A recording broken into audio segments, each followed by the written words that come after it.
우리는 요즘 중동의 가자 지구에서 일어나고 있는 이스라엘과 하마스 간의 전쟁 뉴스를 접하고 있습니다. 사실 이 양 진영 간의 분쟁은 닭이 먼저냐, 알이 먼저냐라는 질문에 답해야 하는 것처럼 쉽게 해결책을 내놓을 수 없는 역사적, 종교적, 또 문화적, 민족적 뿌리를 가지고 있습니다. 그리고 어쩌면 양측 모두 그 누구도 양보할 수 없는 생존의 문제가 걸려 있고, 또한 동시에 이 분쟁은 유대 그리스도교 측과 이슬람교 측이라는 거대한 종교 세력 간의 힘겨루기와도 밀접하게 연결되어 있습니다. 그래서 사실상 그 누구도 양측 모두를 만족시킬 수 있는 해결책을 내놓을 수 없는 현대 인류의 가장 어려운 난제 중에 하나로 지금 남아 있습니다.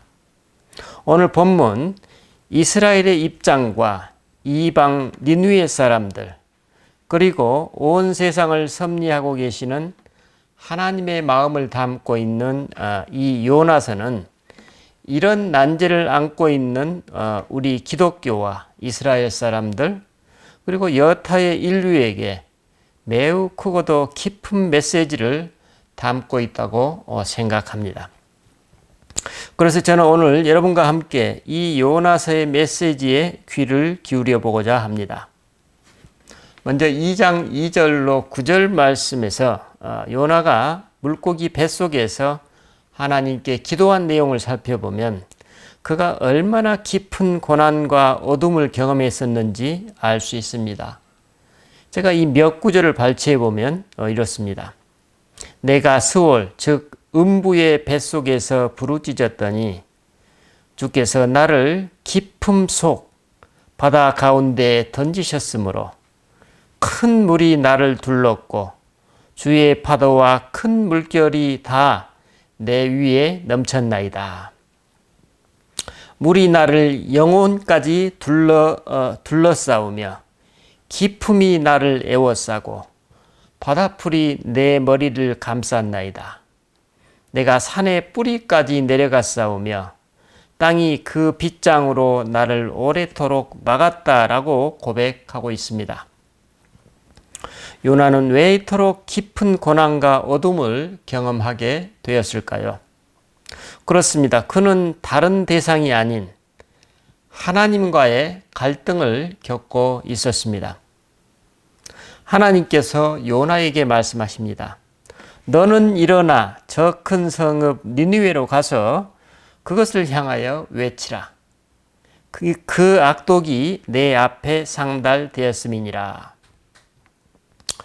니느웨의 구원을 위해 이제 요나, 네가 나 여호와의 메시지를 들고 나서라는 것입니다. 하지만 요나에게 있어 니느웨 사람들은 어떤 사람들이었을까요? 우리가 알고 있듯이 니느웨는 아수르의 수도이며 아수르는 오랜 동안 이스라엘 백성들을 괴롭혀왔고 북이스라엘을 멸망시켰던 나라이기 때문입니다. 또한 니느웨 사람들은 매우 잔인하였고 또 나홈서 3장에 보면 그들은 약소 민족들을 점령하여서 무자비하게 죽였고 심지어는 자기 민족끼리도 피 흘림이 넘쳐났다고 증언하고 있습니다. 그런데 하나님은 지금 요나에게 이런 사람들에게 회개의 기회를 주기 위해서 그를 택하셨고 하나님의 말씀을 전하라고 명령하시는 것입니다. 이런 명령을 받은 요나의 반응이 어땠을까요? 1장 3절 말씀입니다. 요나가 여호와의 얼굴을 피하려고 일어나 다시스로 도망하려 하여 욥바로 내려갔더니 마침 다시스로 가는 배를 만난지라. 여호와의 얼굴을 피하여 그들과 함께 다시스로 가려고 뱃삭을 주고 배에 올랐더라. 요나는 사실상 하나님의 명령을 묵살하고 그분의 얼굴을 더 이상 마주하기 싫어서 도주하고 있습니다. 그는 사실 하나님과의 관계를 끊어버리고 있는 과정에 있다, 이렇게 볼 수 있습니다. 제가 당시 위치를 표시한 지도를 살펴보니까 니느웨는 현재 이라크의 티크리스강 상류에 위치하고 있고, 다시스는 당시 니느웨와는 정반대의 위치라고 볼 수 있는 너무나도 먼 스페인 최남단의 항구였습니다. 그러므로 당시 니느웨와 다시스의 거리는 하나님과 요나와의 심리적 거리감에 비례하고 있음을 알 수 있습니다. 그는 지금 하나님의 얼굴을 더 이상 보기 싫어서 그분과 단절을 실행하고 있음을 알 수 있습니다. 하지만 요나가 탄 배가 어떻게 되었습니까? 그 배는 큰 폭풍을 만나 난파의 위기를 맞습니다. 공포에 질린 사공들이 배를 가볍게 하려고 물건들을 바다에 던지고 있으나 그 와중에 요나는 배 밑창에서 깊은 잠에 빠져 있었습니다. 그가 깊은 잠에 빠져 있었다는 것은 그의 영적 상태를 그대로 드러내고 있는데, 그를 깨운 사람은 다름 아닌 이방인 선장이었습니다. 그 선장이 요나를 깨우면서 말합니다. 자는 자여 어찌함이냐. 일어나서 내 하나님께 구하라. 혹시 하나님이 우리를 생각하사 망하지 아니하게 하시리라. 참으로 아이러니합니다. 신앙인이 하나님의 얼굴을 피해 도망가자 이방인이 신앙인을 하나님께로 안내하고 있습니다. 우리가 영혼의 깊은 잠에 빠져 있을 때 보이지 않는 하나님께서 우리를 위해 어떻게 일하고 계시는지 일깨워주는 대목입니다. 그리고 선장과 선원들은 과연 누구로 인해 그들이 지금 이런 폭풍을 맞게 되었는지 알아내고 있습니다. 이에 선원들이 요나에게 묻습니다. 이 재앙이 누구 때문에 우리에게 임하였는가 말하라. 내 생업이 무엇이며 내가 어디서 왔으며 내 나라가 어디며 어느 민족에 속하였느냐. 그러자 요나가 대답합니다. 나는 히브리 사람이요 바다와 육지를 지으신 하늘의 하나님 여호와를 경외하는 자로다 라면서 자기가 여호와의 얼굴을 피해 도망치고 있음을 고백합니다. 그러자 선원들이 심히 두려워하게 됩니다. 하지만 폭풍은 점점 더 거칠어지고 배 안의 모든 사람들은 뭔가 결단의 때가 다가오고 있음을 느끼게 됩니다. 그래서 그들이 요나에게 말합니다. 우리가 너를 어떻게 하여야 바다가 우리를 위하여 잔잔하겠느냐.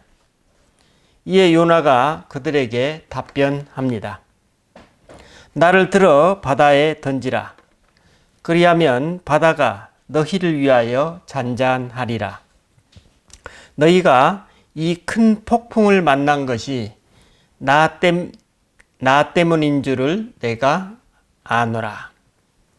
요나의 이 말을 듣고 그들은 비록 양심의 고통을 느꼈지만 그들은 하나님께 기도하며 요나를 바다에 던져버립니다. 그러자 풍랑이 잔잔해지고 요나는 3일 밤낮을 큰 물고기 뱃속에 있다가 육지에 토해집니다. 요나서 2장 2절로 9절은 요나가 그 물고기 뱃속에서 하나님께 기도한 내용입니다.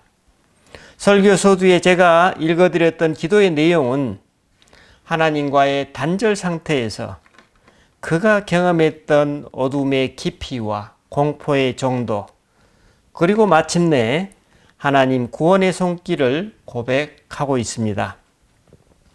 죽음에서 구원을 경험한 요나가 이제 두 번째로 하나님의 말씀을 받습니다. 3장 2절입니다. 일어나 저 큰 성읍 니느웨로 가서 내가 네게 명한 바를 그들에게 선포하라. 그는 하나님의 말씀에 따라 니느웨 성에 가서 하루 동안 앞으로 있을 40일이 지나면 니느웨가 멸망할 것이라는 하나님의 심판을 선포합니다. 그런데 놀랍게도 니느웨 사람들이 하나님을 믿고 금식을 선포하고 신분이 높은 자부터 낮은 자들까지 굵은 베옷을 입고 회개하기 시작합니다. 그리고 이 소식이 왕에게까지 전달되어 왕도 굵은 베옷을 입고 제위에 앉아 다음에 조소를 내립니다. 사람이나 짐승이나 소떼나 양떼나 아무것도 입에 대지 말지니 곧 먹지도 말 것이요 물도 마시지 말 것이며 사람이든지 짐승이든지 다 굵은 베옷을 입을 것이요 힘써 하나님께 부르짖을 것이며 각기 악한 길과 손으로 행한 강포에서 떠날 것이라. 이처럼 니느웨의 모든 사람들이 회개하고 그들이 악한 길에서 돌이키자 하나님께서도 뜻을 돌이키사 그들에게 예정하셨던 재앙을 철회하십니다. 그런데 이런 이방인들의 회개에 요나가 어떻게 반응하고 있습니까? 그렇습니다. 그는 매우 싫어했을 뿐만 아니라 분노했다고 전하고 있습니다. 4장 2절에서 요나가 하나님께 다음과 같이 투덜댑니다. 여호와여, 내가 고국에 있을 때에 이러하겠다고 말씀하지 아니하였나이까? 그러므로 내가 빨리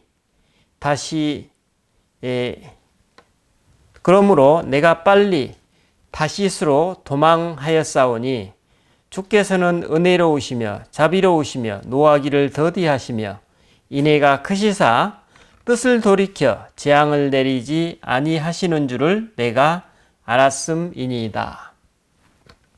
한마디로 뭡니까? 주님은 처음부터 이렇게 하시려고 하셨지 않으셨습니까? 당신의 크고 관대한 뜻대로 되었으니 참 좋으시겠습니다. 이런 투정이자 비아냥이죠. 그리고 이런 투정까지 하게 된 마음의 각오를 다음과 같이 표출합니다. 여호와여, 원하건대 이제 내 생명을 거두어 가소서. 사는 것보다 죽는 것이 내게 나음이니이다. 어떻습니까? 제가 당신의 그 뜻을 받아들이느니 차라리 죽음을 선택하겠습니다. 이런 반항 아닌가요? 사실 요나는 지금 목숨을 내던지며 하나님께 반항하고 있습니다. 그만큼 요나에게 있어서 니느웨 사람들에 대한 하나님의 관대한 용서와 구원은 도저히 받아들일 수 없는, 그래서 죽음을 담보로 한 극한의 분노로 다가왔던 것입니다. 요나의 이러한 분노에 하나님이 말씀하십니다. 내가 성내는 것이 옳으냐?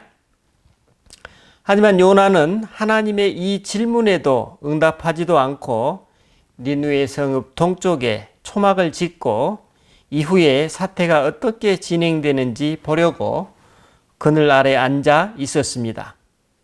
이에 하나님은 요나가 장렬하는 햇빛에 괴로워할까 봐 박넝쿨을 내셔서 그에게 그늘을 만들어 주십니다. 이에 요나가 기뻐하지만 이튿날 새벽에 하나님이 벌레를 보내셔서 그 박넝쿨을 갉아먹게 하시자 박넝쿨은 시들어 버립니다. 다음 날 해가 뜰 때에 뜨거운 동풍이 불고 태양이 요나의 머리에 쪼이자 정신이 혼미해진 그는 이렇게 말합니다. 사는 것보다 죽는 것이 낫겠다 라며 하나님께 불평을 쏟아냅니다. 그러자 하나님이 다시 내가 이 박넝쿨로 말미암아 성내는 것이 어찌 옳으냐 라며 질책하십니다. 이에 요나가 답변합니다. 내가 성내어 죽기까지 할지라도 옳으니이다. 어떻습니까? 속된 말로 요나가 하나님께 얼마나 빡쳐 있는지 드러내는 대목입니다. 제가 기억하기로 성경 전체를 통틀어 이 요나처럼 원색적으로 하나님께 대들고 분노하고 하나님을 비아냥대고 불평하는 인물을 본 적이 없었던 것 같습니다. 사실 요나는 자신이 영적 실망의 상태에 다다르자 그는 지금 자신도 모르게 자신의 가장 밑바닥을 하나님께 드러내고 있습니다. 그러자 하나님이 기다리셨다는 듯이 말씀하십니다. 내가 수고도 아니하였고 재배도 아니하였고 하룻밤에 났다가 하룻밤에 말라버린 이 박넝쿨을 아꼈거든. 하물며 이 큰 성읍 니느웨에는 좌우를 분변하지 못하는 자가 12만여 명이요 가축도 많이 있나니 내가 어찌 아끼지 아니하겠느냐. 어떻습니까? 이 세상 모든 것을 낳으신 어버이의 마음, 당신이 낳으신 모든 것을 사랑하고 아끼시는 하나님의 자비가 드러나는 대목입니다. 유대인 요나와 너무나도 다른 하나님의 마음이 드러나고 있습니다. 우리는 여기서 예수님이 왜 당신의 죽음과 부활을 예고하실 때 요나의 표적밖에 보일 것이 없다고 말씀하셨는지 이해할 수 있습니다. 마태복음 12장 39절로 41절 말씀입니다. 악하고 음란한 세대가 표적을 구하나 선지자 요나의 표적밖에는 보일 표적이 없느니라. 요나가 밤낮 사흘 동안 큰 물고기 뱃속에 있었던 것 같이 인자도 밤낮 사흘 동안 땅속에 있으리라. 심판 때에 니느웨 사람들이 일어나 이 세대 사람을 정죄하리니 이는 그들이 요나의 전도를 듣고 회개하였음이거니와 요나보다 더 큰 이가 여기 있느니라. 바로 이 구절은 예수님 당신의 십자가 죽음과 사흘 만에 부활을 예고함과 더불어 그리스도로서 예수님 당신의 임재에 따르는 심판의 실제 리얼리티를 오늘 우리에게 계시해 주고 있습니다. 먼저 사흘 밤낮을 물고기 뱃속에 있었던 내용과 예수님의 십자가 죽음의 의미를 살펴보도록 하십시다. 물고기 속의 사흘 밤낮은 요나가 경험했던 영적 죽음을 암시하고 있습니다. 어떤 의미의 영적 죽음일까요? 그렇습니다. 하나님의 뜻과 나의 뜻이 완전히 상반될 때입니다. 요나가 하나님의 얼굴을 피해 다시스로 도망가던 모습입니다. 예언자 요나는 분명히 니느웨로 가라는 하나님의 음성을 들었지만 그는 억누를 수 없는 자신의 사적인 욕망에 몸과 마음을 맡겨버립니다. 하나님은 분명히 동북쪽 육지 한가운데에 있는 니느웨로 가라고 명령하셨지만 그는 정반대의 서남쪽 머나먼 바다 끝 다시스로 가려고 했습니다. 그런데 여기서 아이러니한 것은 사실 그가 물고기 뱃속에서 하나님의 원하시는 뜻대로 간 것은 그가 하나님의 얼굴을 피해 니느웨의 반대편인 다시스로 도망칠 때였다는 사실입니다. 바로 여기에 우리들의 눈에 보이지 않는 하나님의 신비가 감추어져 있습니다. 우리가 어둠 속에서 하나님의 얼굴을 피할 때 하나님께서는 우리가 알지 못하는 사이에 당신의 자비를 베푸셔서 우리가 원하는 곳이 아니라 당신이 원하시는 곳으로 우리를 이끄신다는 사실입니다. 하지만 어둠 속에 갇혀 있는 우리는 이때 그런 사실도 모른 채 요나처럼 깊은 영적 좌절과 실망을 경험하면서 하나님께 버림받았다고 느끼게 됩니다. 그래서 요나는 니느웨 사람들이 회개하고 악행에서 돌이켜 하나님의 재앙에서 벗어나자 기뻐하는 것이 아니라 오히려 매우 싫어하며 분노했습니다. 우리는 바로 이 지점에서 내 안에 요나를 발견하게 됩니다. 수올의 뱃속, 깊음 속 바다 한가운데 그 밑바닥까지 내려가지 않으면 마주할 수 없는 내 안의 원초적인 이기심, 그에 따른 여러 면모의 인간적인 한계들, 하나님을 떠나려는 마음, 나의 욕구대로 살려는 방종의 마음, 힘과 능력으로 안갚음하고자 하는 분노의 마음, 이러한 마음들을 우리는 직면하게 됩니다. 영분별의 원리에서 보자면 우리는 이때 이런 영적 실망에 저항하고 맞서는 것이 아니라 악한 영의 책동에 동조하고 협력하려는 유혹을 경험하게 됩니다. 우리의 영적 실망의 시기에 이처럼 내 안에 가장 밑바닥이 수면 위로 올라올 때 하나님께서는 우리의 이런 면모들을 정화시켜 주십니다. 우리는 여기서 하나님께서 우리에게 주신 영적 위안만이 아니라 영적 실망의 시기에도 우리에게 많은 가르침을 주시고 이를 통해 우리를 더 성숙된 삶으로 이끌고 계심을 깨닫게 됩니다. 이런 맥락에서 요나의 영적 실망은 여기서 끝나지 않습니다. 요나의 선포를 듣고 회개한 니느웨 사람들이 이 세대 사람들을 정죄하게 될 것이라는 마태복음 12장 41절에 연결됩니다. 요나는 하나님께 투덜대는 것을 넘어서 하나님의 자비와 사랑, 그 크신 하나님께 비아냥대면서 분노하고 있습니다. 우리 다시 한번 요나서 4장 2절을 보십시다. 여호와께 기도하여 이르되, 기도한다고 그랬습니다. 여호와여, 내가 고국에 있을 때에 이러하겠다고 말씀하지 아니하였나이까? 그러므로 내가 빨리 다시스로 도망하였사오니 주께서는 은혜로우시며 자비로우시며 노하기를 더디하시며 인애가 크시사 뜻을 돌이켜 재앙을 내리지 아니하시는 하나님이신 줄을 내가 알았음이니이다. 어떻습니까? 우리가 앞 뒤를 끊어서 딱 이 부분만 끊어서 읽어보면 우리는 요나가 하나님께 순복하고 있다고 이해할 수 있습니다.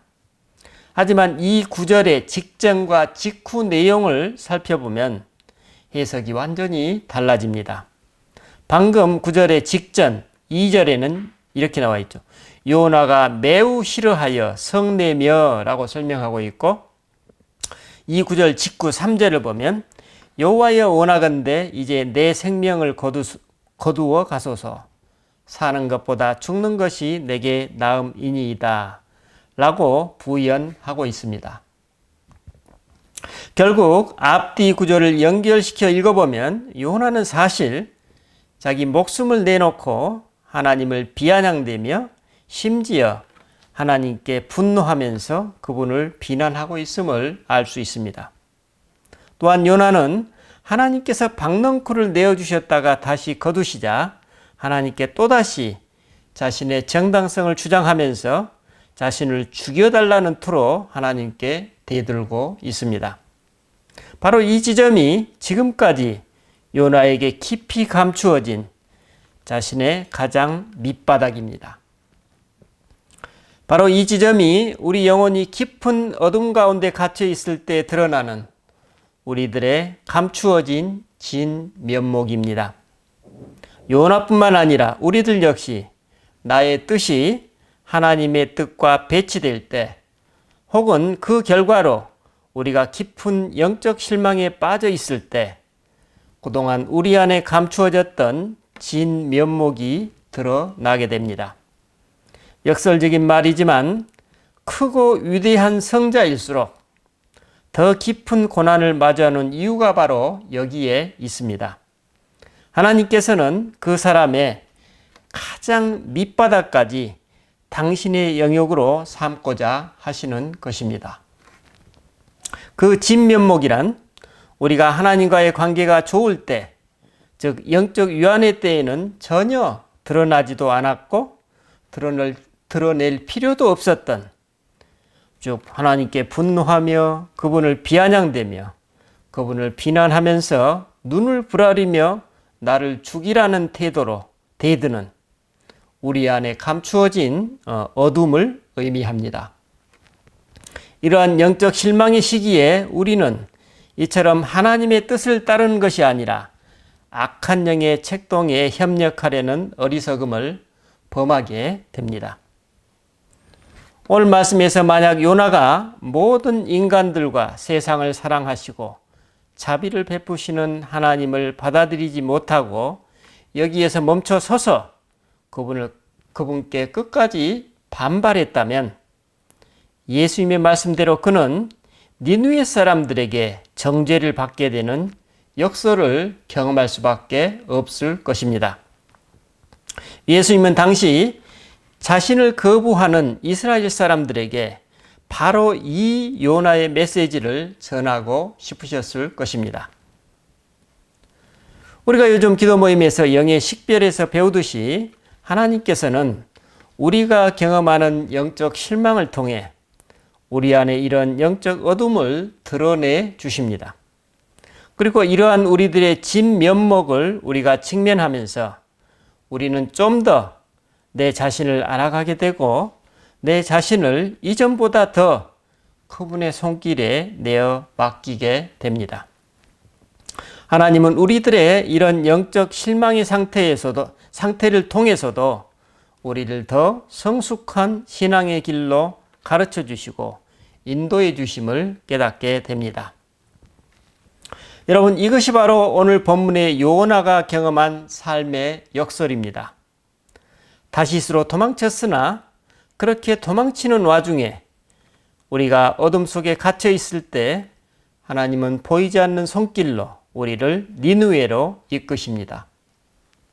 그리고 하나님은 그런 당신께 분노하는 우리로 하여금 요나가 어쩔 수 없이 니느웨를 향한 하나님의 사랑을 받아들일 수밖에 없었듯이 우리도 당신의 그 한량없는 자비와 사랑을 받아들이도록 이끌어 주십니다. 바로 이 점이 요나처럼 당신의 메시지를 알아듣지 못하는 오늘 우리들에게 주시는 하나님의 약속이라고 볼 수 있습니다. 이런 하나님의 약속을 신뢰하고 실제 삶 속에서 이런 은총을 경험하는 사람이 곧 예수님이 말씀하시는 영적 부활의 삶을 선물로 받은 사람들입니다. 바로 이 점은 또한 동시에 오늘 중동의 이스라엘과 팔레스틴 난민이죠. 팔레스틴이라는 것은 우리 성경 역사에서 블레셋에서 그 기원에 있다고 합니다. 그래서 팔레스틴 난민 문제에 대한 예수님의 메시지로 볼 수 있습니다. 여러분, 혹시 오늘 나도 요나처럼 물고기 뱃속의 어둠 속에서 다시스로 향하고 있지는 않은지 한번 성찰해 보시고 기도하시고